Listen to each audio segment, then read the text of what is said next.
ఇది చాలా ఆసక్తికరంగా ఉంది. ఏబి వెంకటేశ్వరరావు గారు అన్న ఆయన చేసిన కామెంట్లు సుపారీ దాడులకు పాల్పడవద్దని సలహా ఇవ్వటం చాలా ఇంట్రెస్టింగ్గా ఉంది. ఏమిటి తెలుగుదేశంలో నిజంగానే అపరిస్తుందా, లేకపోతే ఏబి వెంకటేశ్వరరావులో ఏదన్నా అసంతృప్తి ఉందా ఏమిటి? మీరు ఆల్రెడీ ఒక వీడియో కూడా చేసినట్లున్నారు రామ్నాథ్ గారు. చాలా ఇంట్రెస్టింగ్ డెవలప్మెంట్ అనుకోవాలా దీన్ని. ఇప్పుడు ఏబి వెంకటేశ్వరరావు గారిని తెలుగుదేశం పార్టీ వాళ్ళు ఓన్ చేసుకున్న మాట నిజము కుమ్మినేని గారు. ఎందుకంటే వైఎస్ఆర్ కాంగ్రెస్ పార్టీ హయాంలో ఆయన ఇబ్బంది పడ్డారు, తెలుగుదేశం పార్టీ తరఫున పోరాడారు అన్నట్టుగా ఒక ఇంప్రెషన్ ఉంది. తెలుగుదేశం పార్టీ వాళ్ళంతా ఆయన ఓన్ చేసుకున్నారు. కానీ ఆయన ఈ మధ్య ఈ పోలవరం బనకచెర్ల ప్రాజెక్టు మీద మాట్లాడుతూ చేసిన వ్యాఖ్యలు మరి ఎందుకు ఇబ్బంది కలిగించాయి? ఆయన చెప్పింది సింపుల్ గా ఆ ప్రాజెక్టును వ్యతిరేకిస్తూ ఇది కేవలం మెగా కృష్ణారెడ్డి కోసం, ఆ మెగా ఇంజనీరింగ్ సంస్థ కోసం పెడుతూ ఉన్నారని చెప్పారు. ఇక్కడ మెగా ఇంజనీరింగ్ సంస్థ కోసం అని అంటే మెగా ఇంజనీరింగ్ కృష్ణారెడ్డికి ఏమో ఈ ప్రాజెక్టు 1000 ఎకరాలు ఉంది, ఆయన పొలానికి నీళ్లు ఇవ్వడానికి అనేది కాదు ఆయన ఉద్దేశం. మెగా ప్రాజెక్టు ఇస్తున్నారు వాళ్ళ కోసం అంటే డబ్బులు కమిషన్ల కోసం, మెగా ఇంజనీరింగ్ సంస్థ కోసం డబ్బులు పంచడానికి చేశారు అని చెప్తున్నారు. ఈ ప్రాజెక్టు ఒకవేళ ఇవ్వాల్సి వస్తే, ఫైనలైజ్ చేయాల్సి వస్తే చంద్రబాబు నాయుడు ప్రభుత్వం. ఇప్పుడు మెగా కృష్ణారెడ్డికి మెగా సంస్థకు ఆర్థికంగా ప్రయోజనాలు ఇమిడి ఉంటే మరి అట్ ది సేమ్ టైం యువతల పెద్దలు కూడా ఇమిడి ఉంటాయి కదా. అంటే వాటాలు యువతల వాళ్ళకు కూడా ఉంటాయి, మామూలు జనరల్ గానే ఎవరికైనా వచ్చే అభిప్రాయం.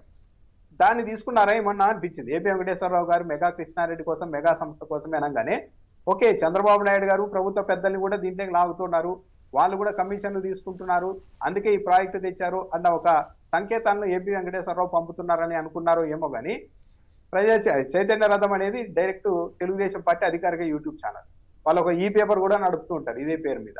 ఆ ఛానల్లోనే ఇంటర్వ్యూ పెట్టేశారు, ఒక సీనియర్ జర్నలిస్టు మాట్లాడారు. ఆయన మాట్లాడిన అంశాలు అయితే కొద్దిగా ఏపీ వెంకటేశ్వరరావుకి ఇబ్బందికరంగానే ఉన్నాయి.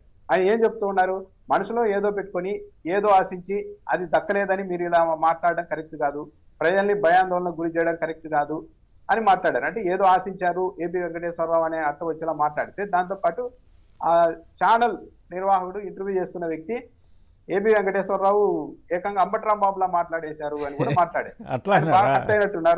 దాంతో ఇంకా పోస్ట్ పెట్టారు. ఏబి వెంకటేశ్వరరావు గారు ఏం చెప్తున్నారు, నేచురల్ కదా, అంబట్రామ్ బాబుతో పోలిస్తే దాదాపు వైసీపీ నాయకుడి కింద లెక్క కదా. అదే డైరెక్ట్ అంటే ఎందుకు ఇంత ఎక్స్ట్రీమ్ గా వెళ్ళిపోయారు ఆ ఛానల్ వాళ్ళు అనేది కూడా అర్థం కాని పరిస్థితి. అంటే మామూలు అంశాల్లో కొన్ని విభేదిస్తూ ఉన్నారు ఈ మధ్య ఆయన, కానీ దానికి రాని స్పందన ఈ ప్రాజెక్ట్ వచ్చేసరికి మాత్రం ఎందుకంటే ఏదో విపరీతమైన ప్రయోజనాలు ఇమిడి ఉన్నాయి, దానికి ఏమన్నా ఇబ్బంది కలుగుతుందన్న ఉద్దేశంతో అంత ఎక్స్ట్రీమ్ లైన్కి వెళ్ళారా అంటే ఒక చర్చకు అవకాశం ఇచ్చారు. సుపారీ దాడులు అంటున్నారు. సుపారీ దాడులు అంటే ఏంటి? ఎవరి దగ్గర డబ్బులు తీసుకొని వెనకలో ఒకరు ప్రోత్సహిస్తే డబ్బులు ఇచ్చి ఉద్దేశపూర్వకంగా నా మీద దాడి చేయడం అనేది అది చేస్తున్నారని కూడా చెప్పారు. ఆయన ఇంకా ఈ ప్రభుత్వంలో కూడా నాకు రావాల్సిన బకాయిలు కూడా రాలేదు అని కూడా చెప్పారు. నా మీద శాఖాపరమైన ఒక అంశాన్ని కేసులు ఉపసంహరించుకోవడానికి 9 నెలలు పట్టింది, అది కూడా నేను చెప్పులు అరిగేలా తిరిగితే అని చెప్పారు. అంటే ఈ ప్రభుత్వం నన్నే గౌరవించడం లేదు, నాకు చేయాల్సిందంతా చేస్తోంది, ఇబ్బంది పెడుతోంది అని కూడా చెప్తున్నారు. దాంతోపాటు టీడీపీ ఆఫీస్ నుంచి మీరు నడుపుతున్నారని చెప్పడం ద్వారా తెలుగుదేశం పార్టీ దీని వెనక ఉందని కూడా ఆయన డైరెక్ట్గా చెప్తున్నారు. ఒళ్ళు దగ్గర పెట్టుకొని మాట్లాడండి అని కూడా మాట్లాడారు. చాలా తీవ్రమైన అంశం. మిమ్మల్ని పురమాయించిన వాళ్ళకు కూడా చెప్పండి, అంటే మీ వెనక నుండి పురమాయిస్తున్న వాళ్ళకు కూడా చెప్పండి అని కూడా చెప్తున్నారు. మరి ఎందుకు ఈ పరిస్థితి వచ్చింది అంటే ఏపీ వెంకటేశ్వరరావు అయితే తెలుగుదేశం పార్టీ వాళ్ళు ఓన్ చేసుకున్నారు, ఆయన జగన్మోహన్ రెడ్డికి వ్యతిరేకంగా తీవ్రంగా మాట్లాడుతూ ఉంటారు. అలాంటి ఆయన నా మీద సుపారీ ఇచ్చి దాడులు చేపిస్తున్నారు అని అంటే ఇప్పుడు తెలుగుదేశం పార్టీలో ఎవరైనా సరే తెలుగుదేశం పార్టీ నాయకత్వ ప్రయోజనాలకు వ్యతిరేకంగా మాట్లాడితే వాళ్ళందరి మీద అయితే దాడి జరుగుతుందా? అలాంటి జాబితాలో మళ్ళీ ఏపీ వెంకటేశ్వరరావు కూడా చేరిపోయారా? ఇదివరకు పవన్ కళ్యాణ్ ఉన్నారు, వల్లభనేని వంశీ ఉన్నారు, వీళ్ళంతా చెప్పుకునేవాళ్ళు మేము వ్యతిరేకంగా మాట్లాడితే టీడీపీ ఆఫీస్ నుంచే మా మీద దాడి జరిగేదని. ఈరోజు మళ్ళీ ఆ జాబితాలోనికి ఏపీ వెంకటేశ్వరరావు గారు ఏమన్నా వచ్చారా అన్న ఒక చర్చకైతే అవకాశం ఏర్పడింది. రైట్, మరి ఏం జరుగుతుందో కానీ ఆసక్తికరంగా ఉంది. శివశంకర్ మీరేమంటారు? మీరు ఒకటి సార్, ఇది చైతన్య రథ అనేటువంటి పత్రిక ఆ యూట్యూబ్ ఛానల్ అఫీషియల్ గా టీడీపీనే ఓన్ చేసుకుని ఆఫీస్ నడుపుతాయని కూడా ఆయన చెప్తున్నారు. ఆఫీస్ నడుపుతాయి చైతన్య రథం అని వాళ్ళ ఫేస్బుక్ లోనే అఫీషియల్ పేజ్ లోనే వాటికి సర్క్యులేషన్ కూడా స్టార్ట్ చేసి చూస్తూ ఉంటారు. అంటే ఇప్పుడు ఏబి వెంకటేశ్వరరావు మీద డైరెక్ట్ తెలుగుదేశం వాళ్ళే అంటున్నారు. మనకు తెలిసినటువంటి సమాచారం ఏంటంటే ఏబి వెంకటేశ్వరరావు గారు నాకు చిన్న డౌట్, ఇది అంతా ఆయన పెట్టిన కామెంటే కదా, ఒరిజినలే కదా, దీంట్లో ఏం తేడా లేదు కదా?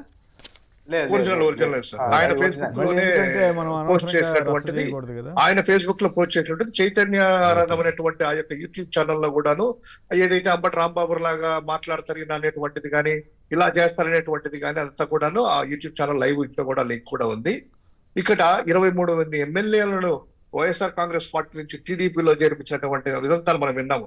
తర్వాత ఆయన ఏకవచనంతో జగన్మోహన్ రెడ్డి గారిని రాకుండా చేద్దాం. నిన్న కూడా ఈ భూతాన్ని గీతాన్ని అంటే చంద్రబాబు ఏదైతే పఠిస్తారో ఈయన కూడా అదే పఠనం చేస్తూ జగన్మోహన్ రెడ్డి గారి మీద ఎంత విషయం కక్కుతున్నాడో మనం చూస్తా ఉన్నాం. ఈయన అటువంటి ఆయన ఏదో ఎక్స్పెక్ట్ చేశాడని దానికి ఏది సింపుల్ గా వాళ్ళు పోలీస్ హౌసింగ్ కార్పొరేషన్ చైర్మన్ ఏదో ఇచ్చాడని చెప్పి దాని మీద తీవ్ర అసంతృప్తితో నలుగుతున్నాడు అనేటువంటిది మనము వివిధ మాధ్యమాల ద్వారా వింటా ఉన్నాం. ఈ రోజు కూడా ఆ పోస్ట్ కూడా ఆయన తీసుకోలేదు, అంటే ఛార్జ్ తీసుకోవడం కానీ దాన్ని రిజెక్ట్ చేశారనేటువంటిదే మనం వింటా ఉన్నాం. దాని ఇంతవరకు తీసుకోలేదు. ఈ రోజు ఏంటి, ఆయన చెప్పినటువంటి మాటల్లోనే ఈ యొక్క బనకచర్ల ప్రాజెక్ట్ అనేటువంటిది అమలయ్య కాదు, సాధ్యం కాదు, ఇది ఊరికి ఏదో 2 రాష్ట్రాలు అనేసి ఏదో ఇందాక మనం అనుకున్నట్టు బెంగా కృష్ణారెడ్డి ఏదో ఇస్తారు జగన్మోహన్ రెడ్డి గారు మాట్లాడరు అనేటువంటిది ఎంత అయినాం. దానికి కౌంటర్ గా ఈయన ఏమీ తెలియదు, ఆ యూట్యూబ్ ఛానల్లో ఇతనికి ఏం నాలెడ్జ్ లేదు, ఇతను ఐపీఎస్ ఆఫీసర్, కనీసం అంటే కనుక నీటిపారుదల రంగం మీద ఏ అనుభవం ఉంది మాట్లాడుతున్నారని రివర్స్ అటాక్ చేశారు వాళ్ళు. ఓకే, అది నాలెడ్జే లేదు, ఐపీఎస్ ఆఫీసర్ దానికేం తెలుసు అనేటువంటిది రివర్స్ అటాక్ చేసి ఐపీఎస్ ఆఫీసర్ అయినంత మాత్రం తెలియకూడదనే ఉంది, తెలియకూడదనేటువంటిది కాదు. తెలుసుకుని కూడా మాట్లాడొచ్చు కదా కావాలనుకుంటే. ఇందాక మన రామనాథన్ చెప్పినట్లు కూడా వాళ్ళ నైజం ఎలా ఉంటుంది, తెలుగుదేశం పార్టీ నైజము వాళ్ళ పార్టీలో ఉన్నా కూడాను ఎంత విధంగా చిన్న మాట జారినా లేకపోతే కనుక ఆలోచన వాళ్ళలో వచ్చినా కూడాను వాళ్ళ శ్రేణులతో ఏ విధంగా దాడులు చేపిస్తారనేటువంటిది గతంలో వల్లభనేని వంశీ, కొడాలి నాని గారు, దేవినేని అవినాష్ గారు వీళ్ళందరూ కూడా చూసాము. ఇప్పుడు ఏపీ వెంకటేశ్వర ఏదో నోరు ఇప్పాడని చెప్పి దాని మీద ఈ విధంగా సుపారీ దాడులు అని అంటాం చాలా పెద్ద పదం కదా. సుపారీ దాడులు అంటాం, ఒళ్ళు దగ్గర పెట్టుకుని మాట్లాడండి అని అంటాం, చాలా తమాషాగానే ఉంది. ఈ ప్రభుత్వం మీద ఆ యొక్క ఫేస్బుక్ లో ఆ యొక్క వార్త చదివితే గనక ఎంత అసంతృప్తిగా ఉన్నారు ఆయన అనేటువంటి చూస్తాం. అంటే నేను జగన్మోహన్ రెడ్డి గారిని ఈ విధంగా ఎదుర్కొంటున్నా కూడా, చంద్రబాబు నాయుడు గారి కంటే నేను ఎదుర్కొన్నా కూడా నాకు గుర్తింపు ఏదయ్యా అనేటువంటి ఒక విధంగా బాధ, ఆక్రోశము. 5 ఏళ్ళు నాకు పదవి రాలేదు, ఇప్పుడు కూడా 9 ఏళ్ళు ఆయన మళ్ళా చూడు అది ఎటకారం అనుకోవచ్చా, పొగడతలు తెలియదు. ఈ మంచి ప్రభుత్వంలో 9 ఏళ్ళు కాళ్ళు అరిగేలా తిరిగినా కూడా నాకు కేసు అనేటువంటిది ఇప్పుడు ఎత్తేసారు. ఇది సుఫారీ దాడులు అంటే ఏదో వెనకల నుండి ప్రోత్సహిస్తారు, డబ్బులు ఇచ్చి చేయిస్తున్నారు, పెయిడ్ బ్యాచ్ దింపారు నా మీద, తెలుగుదేశం పెయిడ్ బ్యాచ్ దింపింది.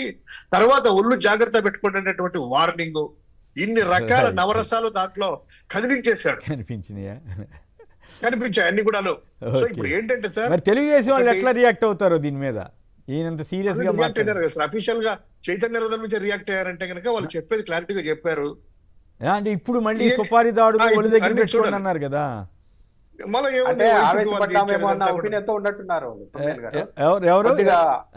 కొద్దిగా సంయమనం పాటించాల్సింది, అనవసరంగా అప్పుడే ట్రిగ్గర్ చేశామనే ఒపీనియన్ తో వాళ్ళు ఉన్నట్టున్నారు. ఓహో, అది మీకు ఆ సమాచారం ఉందా? టీడీపీ వాళ్ళు అనవసరంగా ఎక్కువ మాట్లాడి మౌనంగా ఉన్నారు, అది అనవసరంగా చేశారు. ఇది అంటే మరి సుపారీ దాడుల మీద రియాక్ట్ అవ్వదా తెలుగుదేశం పార్టీ కానీ వాళ్ళ ఇప్పుడు చెప్తున్న జర్నలిస్టులు కానీ ఆ టీడీపీ సంబంధించిన వాళ్ళు కానీ వాళ్ళు రియాక్ట్ అవ్వరా మా సుపారీ దాడులు అంటావా అని? రియాక్ట్ అయితే ఇప్పుడు డౌన్ అయ్యి రియాక్ట్ అవ్వాలి. మా ఉద్దేశం అది కాదు, ఏపీ వెంకటేశ్వరరావు గారు అంటే మాకు గౌరవము, అలా కాదు ఇలా మేము ఈ ఉద్దేశంతో అన్నామని చెప్పి డౌన్ చేసుకోవాలి. లేకుండా అలా కాకుండా ఎస్ మీరు చెప్పింది కరెక్ట్, తప్పు మేము చెప్పింది రైట్ అని తిరిగితే ఏపీ వెంకటేశ్వర గారు వాళ్ళు దగ్గర పెట్టుకోండి, మొత్తం మీ కథ తీరుస్తాం, మీ వెనకలు ఉండే వాళ్ళకి కూడా చెప్తున్నాం అన్నప్పటికీ అంటే ఆయన అటాకింగ్ మోడ్ లో ఉన్నారనేది ఇలా అర్థమై ఉంటుంది ఈ పార్టీ. ఓహో మన ఇంకా ముందుకు తీసుకెళ్లే కొద్దీ, ఫార్వర్డ్ అయ్యే కొద్దీ ఏపీ వెంకటేశ్వరరావు నుంచి ఇంకా విపరీతమైన అటాక్ ఉంటుంది అనేది వీళ్ళకి అర్థమైంది. కాబట్టి ఇంకా దీని మీద స్పందించకుండా కాముగా ఉంటారేమో అని అనిపించింది. అనవసరంగా ట్రిగ్గర్ చేశాం దీన్ని. అయితే ఓవరాల్ గా టీడీపీ సుపారీ దాడుల వ్యవహారం ఆ రకంగా ఎవరి మీదైనా సరే దాడి చేస్తుంది అనేటువంటి వ్యవహారాన్ని ఏపీ వెంకటేశ్వరరావు తనకు తెలిసి చెప్పాడో తెలియకుండా చెప్పాడో కానీ ఒక విషయాన్ని ప్రజలందరికీ తెలియజేసినట్లు అవుతుందా? అంటే ఇప్పుడు అది కాక వాళ్ళు ఎంచుకున్న యూట్యూబ్ ఛానల్ అనేది ఇప్పుడు పెద్ద కేంద్ర బిందువు అయింది. తెలుగుదేశం పార్టీ అధికారిక యూట్యూబ్ ఛానల్ ఎవరిదో థర్డ్ పార్టీకి సంబంధించి పక్కన వాళ్ళది ఎవరిదన్నా అయితే సరే వాళ్ళ దాంట్లో వాళ్ళు చేసుకున్నారు, మాకేం సంబంధం అని చెప్పడానికి ఉండేది. తెలుగుదేశం పార్టీ అధికారికంగా వాళ్ళ ఆఫీస్ నుంచే అని కూడా రాసినట్టున్నారు కదా, తెలుగుదేశం ఆఫీస్ నుంచే రెడీ ఇది నడుస్తుందని కూడా అన్నట్టున్నారు కదా. అది తెలుగుదేశం పార్టీ ఆఫీస్ లో ఉందా లేకపోతే పక్కన ఉందా అనేది కాకుండా అదే తెలుగుదేశం పార్టీ అధికారిక ఛానల్. రైట్. దాంట్లో కూర్చోబెట్టి ఏబి వెంకటేశ్వరరావు అంబటరామ్ బాబులా మాట్లాడుతున్నారు అనేసరికి ఈయనకైతే నిజంగానే బాధ అనిపించింది. ఇంత చేసిన తర్వాత నన్ను ఇలా బాధ అంబటరామ్ అనిపించిందా బాబు మండిందా? బాధ అనిపించిందా మండిందా? రెండోదే లేండి సార్, రెండోది మండే కదా, ఒళ్ళు జాగ్రత్త పెట్టుకోండి సుపారి అన్నారంటే ఇంకా మండింది కాబట్టి అలా ఆ విధంగా ఆయన అన్నారు. ఇక సింపుల్ గా ఏం లేదు సార్, దీన్ని టాపిక్ డైవర్ట్ చేస్తారు ఈ రోజు రేపు వైసీపీ వాళ్ళు లేకపోతే ఆ యూట్యూబ్ వాళ్ళు వీళ్ళు చేశారు Right. మాకేం లేదని చెప్పి చేసి కూర్చునేటువంటి కార్యక్రమాలు కూడా జరుగుతాయి. రైట్.